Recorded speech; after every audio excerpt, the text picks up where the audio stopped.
Baik, Assalamualaikum warahmatullahi wabarakatuh. Selamat sore seluruh Sobat Hijau dimanapun berada. Saya Nunu Anugrah, Kepala Biro Hubungan Masyarakat KLHK, bersama Pak Sekjen, Pak Dr. Bambang Hendroyono. Selamat dan sore. Pak Dirjen PHL, Pak Dr. Agus Yustianto. Selamat sore.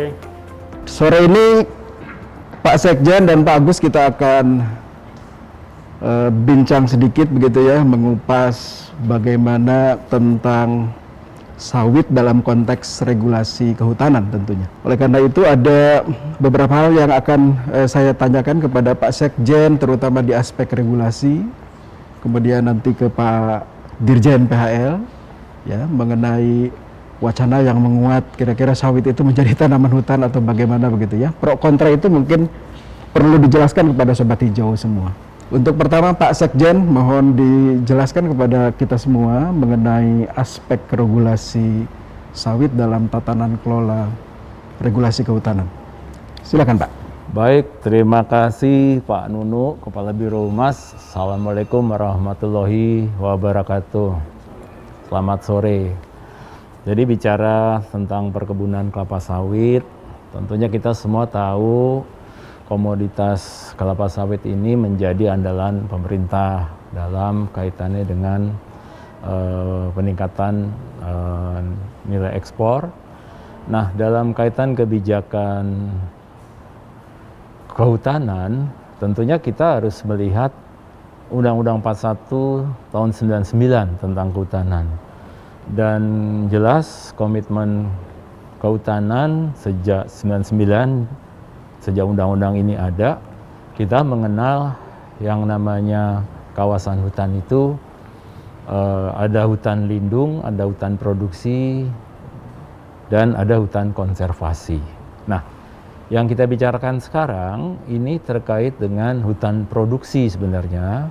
Yang kita ketahui itu ada yang namanya hutan produksi yang dapat dikonversi. Jadi dalam hal ini Kementerian Kehutanan atau saat ini Kementerian LHK itu sebenarnya sejak awal telah menyiapkan wadahnya dalam mendukung kegiatan non kehutanan khususnya perkebunan kelapa sawit, dan alokasinya itu di fungsinya hutan produksi yang dapat dikonversi. Jadi bagi perusahaan-perusahaan yang ingin membangun usaha perkebunan dan itu berada di dalam kawasan hutan, sepanjang itu berada di hutan produksi yang dapat dikonversi, itu bisa diberikan perizinan yang disebut pelepasan kawasan hutan. Jadi regulasi perkebunan kelapa sawit itu selama ini tatanannya pasti melalui proses pelepasan kawasan hutan, yaitu dari hutan produksi yang dapat dikonversi. Dan status HPK sampai saat ini juga masih diberlakukan Pak Nunu untuk pelepasan kawasan hutan bagi kegiatan di luar kehutanan. Nah, apa yang terjadi sejak 99 sampai saat sekarang ini yang menjadi hal yang perlu kita simak bersama, karena perjalanan regulasi Undang-Undang 41 Kehutanan dengan peraturan pemerintah yang dikeluarkan dan peraturan menteri yang dikeluarkan dalam tetap menjaga koridor hukum agar pelepasan kawasan hutan itu harus menjadi acuan kebijakan untuk bisa dilepaskannya kawasan hutan menjadi perkebunan kelapa sawit. Ini berarti jelas tegas bahwa tanaman sawit itu setelah kawasan hutan dilepaskan menjadi area perkebunan lain, silakan itu ditanam di sana, di area penggunaan lain namanya. Jadi ruangnya itu sudah ada di APL. Nah, ketika bicara sekarang apakah sawit bisa berada di kawasan hutan, justru ini yang menarik Pak Nunu. Melihatnya ini begini, dalam perjalanan regulasi kebijakan, kita ternyata dalam pengawasannya terhadap pembangunan perkebunan kelapa sawit yang seharusnya berada di area yang telah dilepaskan, ternyata dinamika yang terjadi ya, ada kegiatan perkebunan yang masuk ke kawasan hutan. yaitu di hutan produksi, bahkan ada di hutan lindung atau hutan konservasi. Realnya faktanya seperti itu. Nah, jadi ketika melihat kebijakan yang tentunya sampai sekarang kita tetap pakai bahwa pelepasan kawasan baru bisa untuk perkebunan sawit, terus begitu ngelihat sawit yang berada di kawasan hutan tanpa ada izin dari menteri, dan berarti tidak ada izin pelepasan kawasan hutan, dan berarti inilah yang disebut itu non prosedural, bahasanya itu sawitnya ilegal. Dan itu juga kita mengkaji dari regulasi, kita juga pahami ada Undang-Undang 39 2014 tentang perkebunan. Nah, ada juga Undang-Undang 26 tahun 2007 tentang tata ruang, dan ada juga regulasi-regulasi lain dalam undang-undang yang ngatur pembangunan yang berkelanjutan. Nah, jadi ketika di tahun 2011 ada instruksi presiden untuk moratorium sawit, itu justru awal pemerintah melakukan evaluasi terhadap perkebunan atau tanaman sawit, ya, yang sekaligus juga kita melihat bahwa proses pelepasan kawasan hutan sesuai dengan regulasi pun itu juga mulai dievaluasi. Artinya saat itu hanya HPK yang tidak produktif, ya, yang sebenarnya mulai kita diberikan bisa pelepasan, ya, dan dari Inpres ini yang setiap 2 tahun diperpanjang, terakhir ada Inpres 8 tahun 2018, yaitu moratorium kelapa sawit, ya. Kalau tadi Inpres sebelumnya kan Inpres yang moratorium hutan primer, gambut, ya, tidak boleh lagi diberikan perizinan, bahasanya penundaan izin baru. Nah, jadi Pak Nunu, acuan mengevaluasi perkebunan kelapa sawit yang ternyata ada di dalam kawasan hutan itu mulai Inpres 8 2018. Nah, disitulah ada amanat para menteri, dan khususnya Menteri LHK itu amanatnya adalah melakukan evaluasi kebijakan termasuk pelepasan kawasan dan termasuk pembangunan kelapa sawit yang telah dilepaskan dari kawasan hutan itu. Nah, inilah yang mesti kita pegang dulu prinsipnya, bahwa dari analisis kebijakan regulasi peraturan yang ada, justru bagi yang akan menanam sawit melalui prosedur pelepasan itu tetap berjalan, dan kita sangat menghormati untuk pembangunan kebunnya sepanjang dilepaskan. Tapi begitu terjadi evaluasi kita di 2018 ada sawit ternyata ada di kawasan hutan dan itu tidak ada izin pelepasan, itulah yang harus dilakukan evaluasi. Sehingga sejak 2018 sampai tahun 2020, Pak Nunu, kita semua telah memahami dari evaluasi bersama berdekatan citra satelit, itu ketahuan ada sawit-sawit yang terindikasi tidak memiliki pelepasan kawasan. Nah, dalam kaitan regulasi ini, ya, pemerintah, ya, tentunya tetap melihat produktivitas sawit ini harus tetap dijaga, khususnya yang melalui perizinan yang sudah sesuai harus bisa ditingkatkan, dan yang tidak melalui pelepasan ilegal dikatakan itu di dalam kebijakan. Ketika kita melakukan evaluasi untuk tata kelola ke depan demi menjamin produktivitas sawit di Indonesia dalam hal ini, karena kebijakan yang kita ambil waktu itu melihat masih adanya dispute regulasi, adanya dispute tata ruang, dan mengakibatkan ada juga sawit yang sebenarnya dari awal itu sudah berada di luar kawasan, tapi perkembangan peta kawasan hutan masuk kembali. Nah, ini yang kita evaluasi. Demikian juga sawit yang berada di dalam kawasan hutan dan tidak terselesaikan selama ini, demi kepastian hukum, kepastian usaha, kepastian areal, kepastian kawasan, lahirlah terobosan kebijakan di Undang-Undang Cipta Kerja. Nah, inilah regulasi terakhir Pak Nunu tahun 2020 nomor 11 Undang-Undang itu, dan itu di pasal 110A, 110B terbagi dua nih. Yang 110A memberi kesempatan sawit yang dari awal tuh sudah betul di luar kawasan hutan masuk lagi, ini bisa dilepaskan. Prosesnya tentunya saat ini mendapatkan prioritas percepatannya. Nah, sebaliknya di luar itu yang tidak punya izin pelepasan dan telah terbangun, bahasanya terbangun, itu masuk di pasal 110B. Jadi kegiatannya tidak ada izin pelepasan. Nah, sehingga inilah yang sedang dikelola oleh kita melalui PP 24 regulasinya demi menjamin produktivitas sawit produktivitas sawit ini.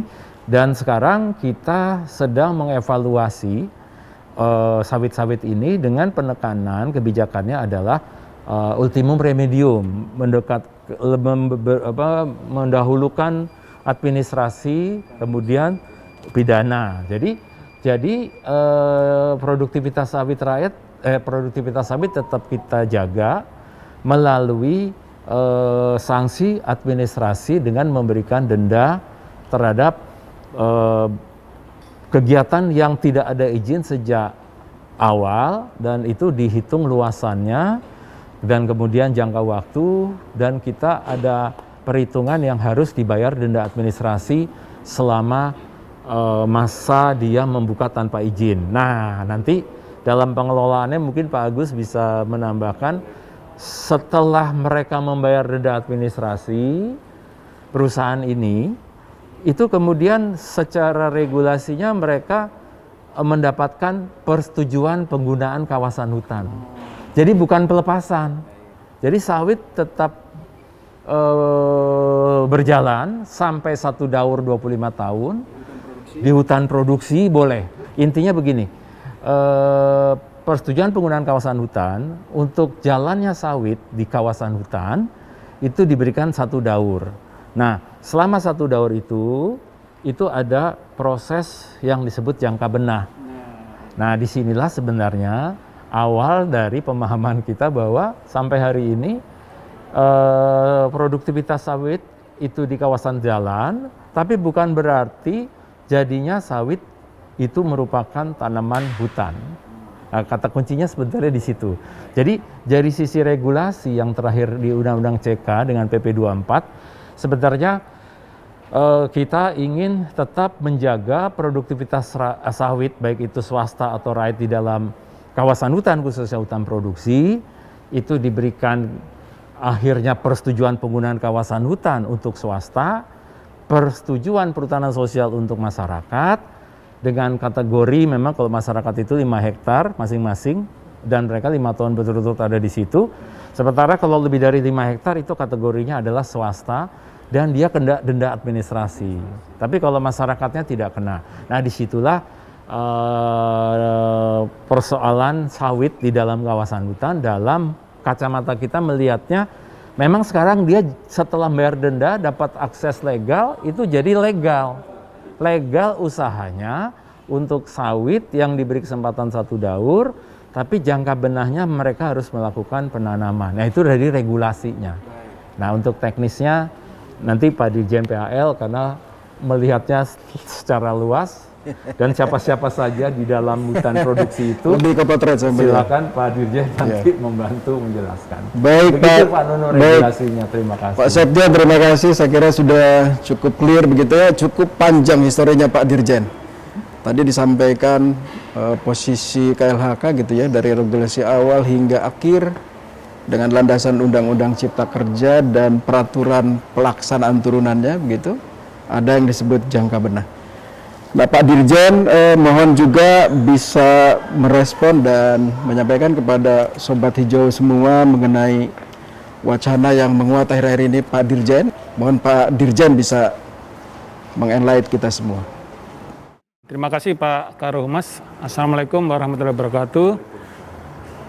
Saya ingin menambahkan dan melengkapi apa yang disampaikan Pak Sekjen yang sudah memberikan penjelasan tentang regulasi terkait dengan sawit yang ada di dalam kawasan hutan. Nah, posisi Kementerian Lingkungan Hidup dan Kehutanan terkait dengan isu sawit sebagai tanaman hutan telah jelas bahwa sawit bukan tanaman hutan. Ya, dan ini berdasarkan analisis yuridis dan historis pada berbagai peraturan regulasi yang ada. Tadi sudah dijelaskan oleh Pak Sekjen dengan lengkap dan juga analisis pada kajian akademik secara berlapis. Jadi ini semakin menguatkan kesimpulan bahwa jenis tumbuhan sawit jelas bukan tanaman hutan dan sampai saat ini pemerintah belum ada rencana untuk merevisi berbagai peraturan yang dijelaskan oleh Pak Sekjen tadi. Saya sedikit mengulang lagi secara historis terkait dengan tumbuhan sawit. Ini ada di dalam Peraturan Menteri LHK nomor P11 tahun 2020. Tidak memasukkan sawit sebagai tanaman yang diperbolehkan untuk ditanam dalam pembangunan hutan tanaman rakyat atau HTR. Nah, di dalam Permen LHK nomor P105 tahun 2018, sawit juga tidak masuk sebagai tanaman rehabilitasi hutan dan lahan atau yang dikenal dengan RHL. Nah, pemerintah saat ini lebih fokus untuk menyelesaikan berbagai persoalan yang telah terjadi sejak beberapa dekade lalu, sehingga mengakibatkan masifnya ekspansi penanaman sawit di dalam kawasan hutan secara non prosedural dan tidak sah yang disampaikan Pak Sekjen tadi ya. Nah, praktek kebun sawit yang ekspansif, monokultur dan non prosedural di dalam kawasan hutan ini telah menimbulkan beragam masalah hukum, ya, ekologis, hidrologis dan sosial yang harus diselesaikan. Kami juga mengingatkan kembali pada semua pihak bahwa hutan memiliki fungsi ekologis yang tidak tergantikan, serta dengan total economic value yang dikandungnya dan terkait dengan kebun sawit yang telah mendapatkan ruang tumbuhnya sendiri, maka saat ini belum menjadi pilihan untuk memasukkan sawit sebagai jenis tanaman hutan ataupun untuk kegiatan rehabilitasi. Nah, terkait dengan infiltrasi sawit yang tidak sah, atau sering disebut dengan keterlanjuran sawit dalam kawasan hutan, maka penyelesaiannya dilakukan dengan memenuhi unsur-unsur keadilan, kepastian hukum, dan kemanfaatan, sehingga penegakan hukum yang dilakukan ini juga dapat memberikan dampak yang terbaik bagi masyarakat serta bagi hutan itu sendiri. Demikian Pak Karo. Baik, Pak Dirjen, Pak Sekjen, terima kasih sudah mencerahkan kita semua, kami dan seluruh Sobat Hijau dimanapun berada.